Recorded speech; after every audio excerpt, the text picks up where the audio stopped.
welcome back to Courtship and Beyond. I hope you're all doing well and I hope you've all had a great summer so far. For those of you that are new to the channel, Courtship and Beyond is a platform which strongly believes that in this day and age, God's standard for relationships is still possible and his purpose for marriage still stands. Despite what's going on in society around us, there's a standard that God has for us, and we as believers have to make a decision as to whether we're going to conform to the standard of the world or follow God's standard in the plans that he has for us. And I strongly believe that God is raising up a remnant of believers, of marriages that will glorify his name despite what society has been saying and what the enemy has to say about that. So today I want to speak very briefly about social media and some of the ways that it has shaped our perception of relationships and some of the things that we can do to guard our hearts against it. Social media is interesting. As much as I use it and love it, it is a dangerous thing, and I found that for most of us, social media is like, it's an opportunity for us to share a snapshot of our best moments. It's like a highlight reel of our most proud moments and the moments that we secretly want people to be envious of. And in as much as that might be cheeky or funny, it's the truth. And I found that social media poses such a risk when it comes to if you're not someone that's secure in yourself, or if you're not someone that's completely happy with the life that you have. And the truth is, there are going to be days when not everyone is completely happy with how life is going or with the things that's happening, for them.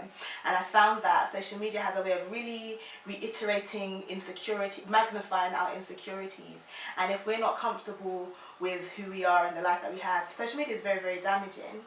And one thing I've noticed specifically, especially of late, that there are so many, when it comes to relationships, there are so many YouTube couples and online couples that have become goals, and people have been following them and getting really gassed over the goals, like, oh my god, they do this together, they go to the gym together, they work out together, they've got matching Converses, they bought their property, and all of those things are great and they're fun. But what is happening now is that a lot of these people are breaking up, and people are like, oh my god, I didn't see that coming, and it's like, but they were goals, how did that happen to them? And for me, it was just a reminder that yes, people put things out on social media, especially in relationships, and they look happy, they look perfect, it looks all wonderful, but no one really puts out the challenges that they're going through, no one really puts out the struggles that they're going through. But then we're there watching it and we're like, oh my god, I wish I had that, or oh my gosh, I wish my life was like that, or oh my god, I can't wait to have that one day. And by the grace of God, we will have relationships that have moments like that are amazing, those highlight reels that we can also share. But I found that social media is very deceptive in that way. It makes you feel like you're missing out on something that, to be honest, for most of them didn't really exist to begin with. And I really just want to encourage us to not be moved by the social media hype, to not be moved by the concept of relationship goals, because as I mentioned before, most people only share their highlight reel. They're not going to share with you, they won't necessarily share with you the struggles and the difficulties that they're facing. There's one thing I absolutely love about Heather Lindsay, and that is she's so transparent. The other day she put up a post that said, it was a picture of her and her husband, and it was a beautiful picture, and she said that you guys have seen this picture and we look happy and wonderful, which is great, but you would never know that this time last week we had an argument that almost shook the foundation of our marriage, but thank God we overcame, and this is where we are now. And in that post she's just reiterating that you see us as a happy couple, but you don't see the struggles and the difficulties that we're going through, you don't see the challenges that we're going through. And I'm not saying that everyone is going through challenges, I'm not saying that everyone that puts out happy posts is secretly depressed behind closed doors, but what I am saying is we shouldn't allow social media to cause us to become discontent or to feel a certain way about our own lives, because it's just a snapshot, it's not the full picture. And I found that for singles especially, social media has a way of making you feel like, oh my god, everyone's in a relationship except for me, there's another person engaged, there's another person getting married, what's going on, everyone's happy and I'm just here. And the truth is, not everyone is in a relationship, and those that are in a relationship, not everyone is in a happy relationship. And besides that, if they are in a happy relationship, not everyone's in a happy, godly relationship. So I think it's really, really important to just trust God's timing for your own life and to enjoy the season that you're in, and not allow social media or the things that you've seen online make you feel that you're missing out on something. And for those that are in relationships, those that are married, those that are courting, social media has a way of making you feel like, oh my god, that couple's doing better than we are. That couple's gone further ahead than we are. This couple have acquired this already. Oh my gosh, we haven't done that yet. And again, it's like, don't allow social media to dictate where you should be at in life. God has a plan for each of us, in whatever season we're at. There's a time and a season for everything.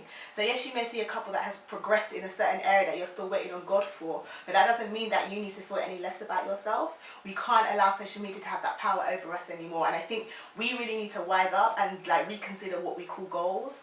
A lot of the things that we call goals are very shallow, they're very, you know, materialistic. And like I said, those things are fun because I would probably want to do most of those things anyways. But I'm always being reminded that there's a bigger picture and that the ultimate standard is Christ. That despite what other people are doing, no matter how successful they look, my standard must be modelled after what Christ has done or the pattern that he's laid out for us. So I just encourage you guys to recognise that your standard is Jesus, it's not other people. Yes, it's good to take inspiration from people, but don't let other people's lifestyles and lives make you feel any less about yourself. Take from the good points and the positives and, you know, improve where you need to improve, but don't ever belittle your own life and your own season and where you're at because of what you've seen online and because of what you've seen on social media. It's very, very dangerous, and I feel like we need to take that power away from the enemy and we need to just stop giving it room because it's not worth it. And at the end of the day, we all have a plan and a purpose given to us by God. God absolutely loves us, and I always say that his thoughts towards us are of good and they're not of evil. To give us a hope in the future, an expected end. And we can take confidence in that truth, knowing that, do you know what, God loves me.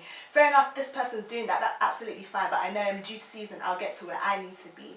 So I really hope that encourages you. I know it was really short, but I think it was very necessary. So yes, I pray that that blesses you. And if there are any other topics that you guys would like to hear, please share them with me and I'll address them in a future video. Thank you so much for watching. I will catch you next time.